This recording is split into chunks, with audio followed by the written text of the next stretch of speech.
My name is Yuri Kozukata, and this is the story of how I faced the darkness on Mountain Hikami, and how, despite everything, I found my way back to the light.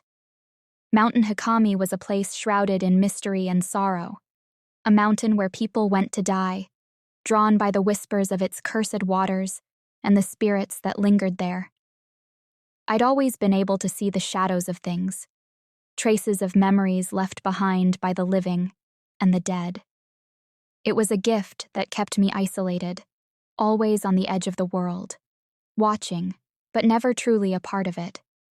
Until the day Fuyuhi Himino walked into the antique shop where I worked and asked for help. Fuyuhi was desperate to find her friend, Haruka Momose, who had vanished on Minat Hikami. With Hisoka Kurosawa, my mentor, away, I couldn't turn her away. I felt the pull of the mountain, and I knew I had to go. When we arrived, the mountain's presence was overwhelming. It was as if the shadows themselves were alive, beckoning us deeper into its dark heart. The further we went, the more I could feel the weight of the spirits, lost, confused, and angry. They were trapped between worlds, unable to move on. Fuyuhi, too, fell under the mountain's influence. I saw her across a river, a knife to her throat, and before I could reach her, she was gone, lost to the mountain's curse. The ghosts I encountered were not just remnants of the past. They were the echoes of a ritual gone horribly wrong. Shiragiku, a young shrine maiden, wandered in sorrow, her life stolen to keep the mountain's malevolent force, the black water, at bay. Kyozo Kururugi was a madman, twisted by fear and hatred, who had slaughtered shrine maidens in his insanity and become a vengeful spirit himself. But it was Ose Kurosawa, the eternal flower, who was at the heart of it all. Ose had once been a shrine maiden with a powerful sixth sense, chosen to be sacrificed to contain the black water. But love had made her human, and in her heart, she could not go through with the ritual. Her feelings for Kunihiko Asu, the man who had taken her photograph, and the pain of the maidens Kururugi had murdered, caused the ritual to fail. The black water was unleashed, corrupting the mountain and all who died upon it. As I ventured deeper, I wasn't alone.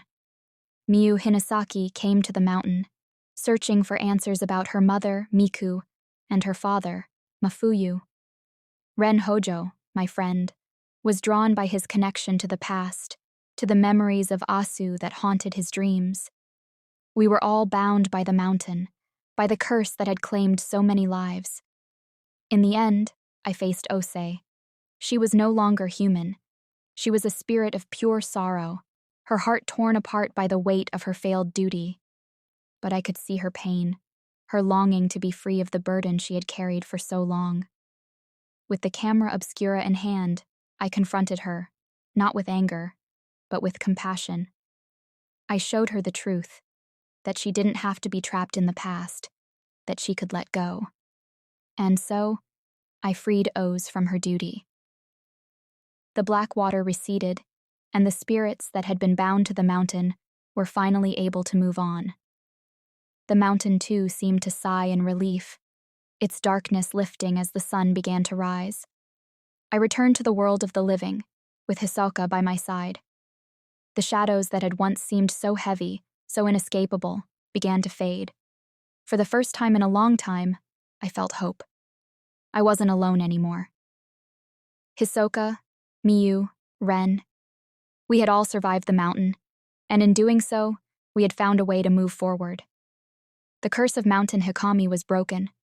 The spirits were at peace, and so was I. As the days passed, I found myself thinking less about the shadows and more about the light. And in the quiet moments, when the sun set and the world seemed to hold its breath, I would remember the mountain and the people I had met there. But I would remember them not with fear, but with a sense of peace. The mountain had taken so much from so many, but in the end, it had given something back. It had given us a second chance, a chance to live, to love, and to find our place in the world. And for that, I was grateful. In the end, we all found our way back from the darkness, and we were no longer alone.